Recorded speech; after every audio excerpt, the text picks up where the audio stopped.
Ravi de vous retrouver sur le plateau de la Hub TV du Hub Forum. Alors on est sur la période lunch and learn, j'allais dire, c'est-à-dire que voilà, il y a peut-être un moment d'affluence aussi sur LinkedIn sur cette pause déjeuner. On va en profiter pour faire aussi le plein d'insight, vous alimenter aussi en insight sur voilà, autour de cette thématique Lead the Next Economy que vous connaissez maintenant sur le Hub Forum.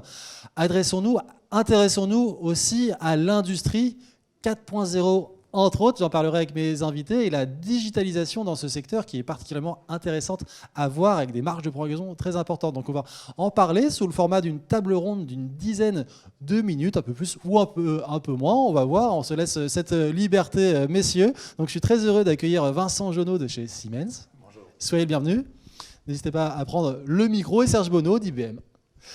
Alors, première question collective, commune pour tous les deux. Pouvez-vous aborder les spécificités finalement qui font la digitalisation dans le secteur de l'industrie? Peut-être Vincent pour commencer. Avec plaisir. Déjà, la digitalisation dans l'industrie, il y a un peu de travail. C'est-à-dire que le taux de digitalisation dans les PME, ETI en France, mais c'est pas mieux en Allemagne, est d'environ 10%. Donc la première spécificité, c'est qu'il faut y aller. Alors après, c'est comment y aller. Bien évidemment, les grands groupes ont fait le boulot, mais l'intérêt dans l'industrie, c'est vraiment de retrouver de la compétitivité, retrouver des produits sophistiqués. Donc la première étape, c'est l'IoT, déjà la data, savoir ce qui se passe dans son usine en termes de données, savoir exploiter ces données, savoir améliorer la productivité, aller sur de la maintenance prédictive, et puis après combiner ça avec des machines modernes, récentes. Les machines, c'est 17 ans de moyenne d'âge en France, en Allemagne, c'est 9 ans. Bon, il faut effectivement qu'on rénove notre parc machine. Et là, effectivement, il faut des machines en 4.0, avec du jumeau numérique, avec du virtual commissioning, avec de la donnée et de la gestion de données. Serge, votre point de vue, effectivement, sur la digitalisation de l'industrie? Le micro. Vincent a donné les mots-clés importants et il a tout à fait raison. On distinguera effectivement ce qu'on appelle le brownfield et le greenfield, c'est-à-dire les nouvelles usines qui se créent en Europe. Il y en a nombreuses, en particulier dans l'électrification du secteur automobile, ce qu'on appelle les gigafactories, mais il y en a d'autres. Et puis il y a l'existant. Mais de toute manière, dans tous les cas, un directeur de production, il doit améliorer le taux de rendement synthétique. C'est-à-dire, pour faire très simple, combien de produits, avec quel niveau de qualité j'ai produit, en combien de temps. Et ça, c'est 24/24 dans une usine. Et pour faire cela, on a besoin d'une informatique et surtout d'équipements industriels, de la robotique, des machines, des opérateurs, du contrôle-commande. Et Siemens, c'est un acteur incontournable. Il faut intégrer, je dirais, tous ces éléments et, comme tu l'as très bien dit, arriver à connecter les machines au cloud, arriver à traiter la donnée parce que les équipements industriels modernes sont de plus en plus, génèrent de plus en plus d'informations. Et c'est intéressant pour piloter le taux de rendement synthétique. C'est absolument important. Et aujourd'hui, contrairement au passé, où on avait des productions qui faisaient ce qu'on appelle du discret, exemple automobile ou de la production continue, eh bien on va avoir un mixte où il faudra trouver le bon équilibre entre de la précision et de la performance, de la vitesse. Et sans gestion de la donnée, ça va être un peu difficile de faire les deux. Typiquement, une gigafactory doit combiner les deux. Parfait, merci beaucoup à tous les deux pour ce premier retour. Je crois que Vincent, vous avez un parmi les exemples emblématiques que vous avez, mais vous en avez un avec Babolat, les chaussures Babolat. Vous pouvez nous développer et partager avec l'audience cet exemple, s'il vous plaît? Avec plaisir. Le mois de septembre, ça a été un super mois. D'habitude, il y a ce qu'on appelle les greenfields, c'est-à-dire des nouvelles usines à inaugurer. 1-2 par an, c'était déjà pas mal. Cette année, 2 au mois de septembre, on voit vraiment qu'on est sur une dynamique super intéressante en France. Alors, il y a des éléments effectivement concrets. Là, on est sur quelque chose qu'on n'a jamais su produire en France depuis plus de 40 ans, la chaussure de sport, la sneaker. Il y a 30 marques qui se créent par an en Europe, X modèles par marque. Les clients souhaitent des modèles personnalisés, ils ne souhaitent pas avoir le même modèle que le collègue d'à côté.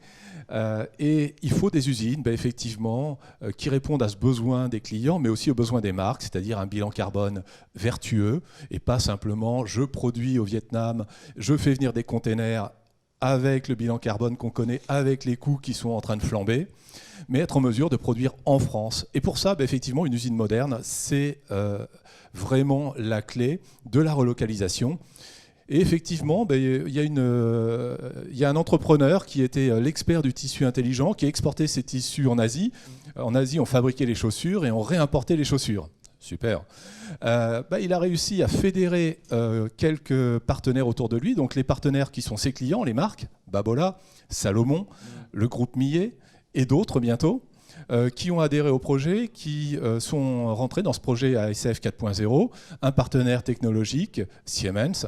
Et dans cette logique, on a essayé de faire une usine vertueuse à côté de l'usine de production de tissus. Donc là, le bilan carbone pour transférer le tissu et les chaussures, c'est vraiment simple.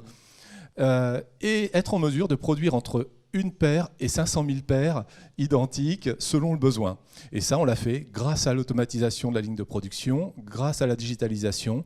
Et on voit qu'effectivement, on peut, à un coût très raisonnable, construire des usines en France, répondre aux besoins d'une clientèle et derrière, avoir un bilan financier positif. Donc, si on le fait pour les chaussures de sport, à mon avis, tout est relocalisable grâce au digital. Effectivement, exemple emblématique s'il en est de la relocalisation aussi de l'industrie. Alors la réindustrialisation, on en parle aussi, ça fait les titres de presse régulièrement, donc on en parle beaucoup, c'est sûr. Serge, quelle est la vision d'IBM quant aux opportunités à en tirer?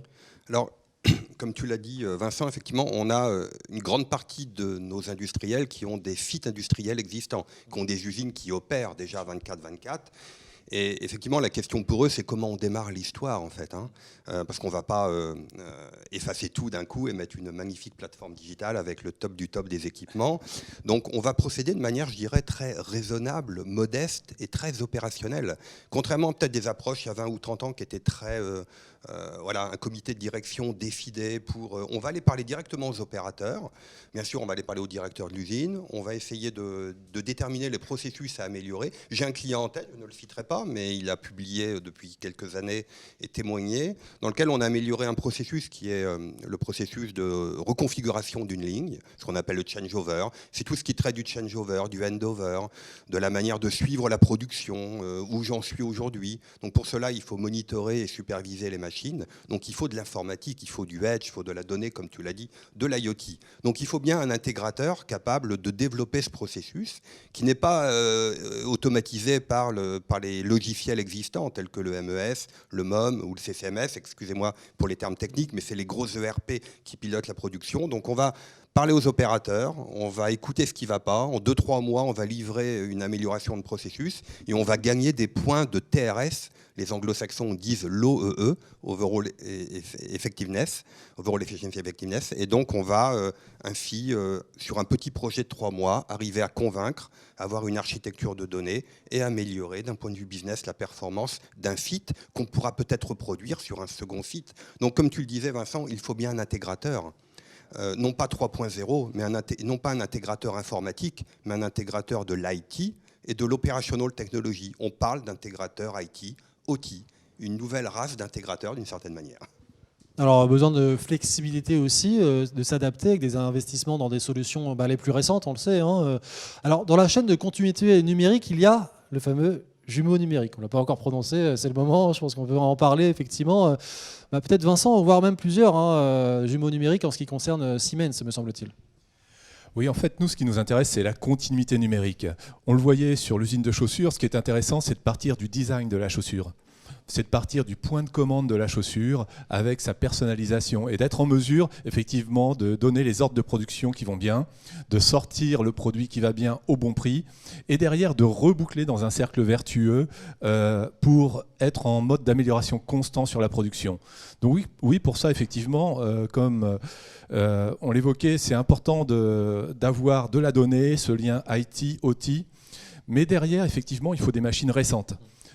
Sans machine récente, c'est très très difficile. Et la machine, ça coûte cher.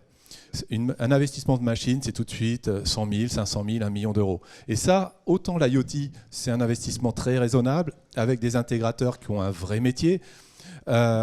Autant les machines, là, effectivement, c'est un investissement important. Donc, effectivement, l'industriel, il va mettre de l'IoT, il va gagner en productivité. Derrière, le gouvernement a fait un boulot incroyable en baissant les taxes de production. Donc, on améliore la rentabilité, on lui permet de réinvestir dans des machines récentes. Et ces machines, elles doivent être effectivement automatisées, mais on doit avoir un jumeau numérique. Ce jumeau numérique, il doit déboucher sur du virtual commissioning et on doit être en mesure d'avoir... le jumeau numérique doit être la réalité de l'outil de production, c'est-à-dire qu'on doit être en mesure de générer le code sur l'automate, de générer la programmation sur tous les outils connectés au réseau OT et d'avoir cette interactivité. Et petit à petit, on va changer une machine, 2 machines, 3 machines et on va avoir une ligne de production 4.0 et l'industriel va rénover son usine, passer en 4.0 avec un hyperviseur de données, IT-OT. Et là, on a une full usine 4.0 et une vraie productivité, une vraie flexibilité dans la production. Quelle est votre approche à vous en tant qu'acteur de la data, s'il en est, sur justement ce jumeau numérique ? Eh ben je dirais qu'il est essentiel parce qu'il permet de simuler, d'optimiser avant de commencer à couler le béton et à mettre les machines, industrielles de Siemens connectées à l'informatique pour expliquer simplement les choses. Donc c'est absolument essentiel de réfléchir avant d'agir. Donc la continuité numérique, elle est importante entre le design, la supply chain et bien sûr le manufacturing. Et pour cela, dans ce cercle virtuel que tu as décrit, il faut que l'information circule, tout bêtement.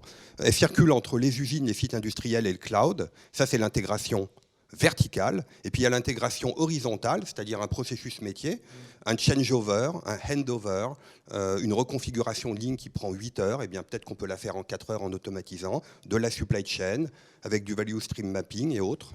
Et donc, il faut réfléchir aussi à cet axe-là. On s'attache trop à dire il faut que les données remontent dans le cloud. C'est un axe de l'intégration. Il y a un deuxième axe. Et pour mettre tout cela en musique, c'est comme une bonne recette de cuisine. Il faut des ingrédients. Il n'y a rien de magique là-dedans, hein. Il faut des gens motivés, un état d'esprit, parler directement aux opérateurs, aux chefs de ligne, aux techniciens, avoir un écosystème, un intégrateur, un Siemens, peut-être une start-up qui va faire un algorithme super utile pour optimiser la consommation électrique, et mettre tout ça en musique pour bâtir une solution, et je vais dire un truc important, qui n'existait pas avant. C'est de la co-innovation. C'est-à-dire on le fait avec le client, on le fait avec l'intégrateur, on le fait tous ensemble. Donc il n'y aura pas un gros logiciel ou un gros type d'automate qui va administrer toute l'usine. Ça va être une répartition d'éléments IT-OT et il va falloir donc réfléchir de cette manière-là. C'est vraiment un changement d'état d'esprit, mais ça se fait. Et ça se fait de manière raisonnable et avec des coûts limités au départ. Merci beaucoup Serge. Vincent, tous les deux, une question finale. Je vais vous demander de ne pas faire trop long sur... et justement, est-ce qu'on peut faire long sur les futures technologies ? Parlons peut-être de cette déjà présente actuellement. Vincent, ça vous fait réagir ?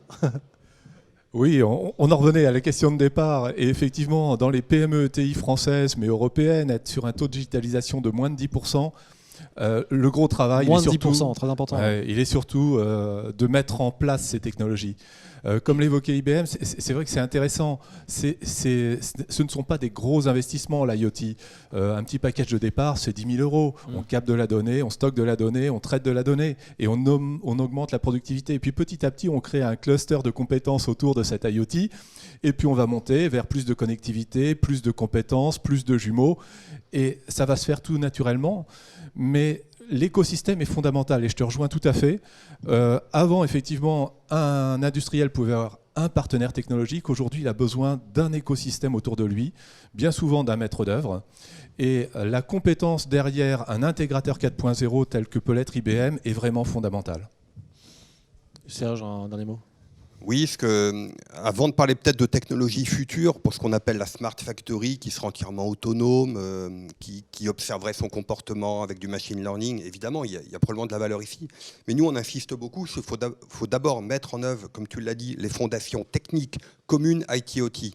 Et aujourd'hui, nos clients recherchent des solutions open source, recherche des solutions faciles à déployer, comme tu l'as dit rapidement. On observe déjà un paramètre de la machine avant de commencer à vouloir faire de la maintenance prédictive. On observe le paramètre de la veille et de la journée pour pouvoir comparer. On regarde si une machine se comporte bien par rapport à une autre dans un autre pays. Et on fait les choses dans l'ordre. C'est un message tellement évident, mais on oublie parfois. On est très attiré par l'IA, le machine learning, qui sont importants. Mais il faut déjà mettre en base l'infrastructure technique IT-OT, open source, standardisée. Et c'est une sorte de multiprise dans lequel je vais venir connecter les meilleurs contrôles-commandes de Siemens, le jumeau numérique, un élément autre d'un autre partenaire. Et donc il faut bien cette multiprise, comme tu l'as dit, de manière à ce que l'information circule de manière horizontale et verticale. Donc il faut bien quelqu'un qui réfléchisse à ça. Est-ce vous, client ? Est-ce un intégrateur ? C'est une histoire d'écosystème, mais il faut quand même qu'il y ait un leader, et c'est ce qu'on appelle l'intégrateur. Mais nous, sans Siemens, on ne ferait rien. Voilà, et je pense inversement. Donc, le message qu'on essaie de faire passer à nos clients, n'hésitez pas à venir nous voir. Et il faut inviter plusieurs acteurs en même temps pour discuter de tout cela. Le message est passé parfaitement. Merci beaucoup Vincent Jonot et merci beaucoup à Serge Bonneau de ce partage d'expérience à retrouver très bientôt en ligne. Merci beaucoup, à très bientôt, au revoir. Avec Amazon Ads, rencontrez vos clients dans leur temps libre. Elle rayonne dans l'ambiance d'une rencontre en famille. Elle rayonne pour des globetrotters qui aiment le cinéma et les séries. Puis dans le fil Twitch de passionnés de jeux vidéo. Et accompagne les soirées cinéma des familles cinéphiles. Amazon Ads partage votre message en toute fluidité dans leur quotidien. C'est simplement votre marque dans leur monde.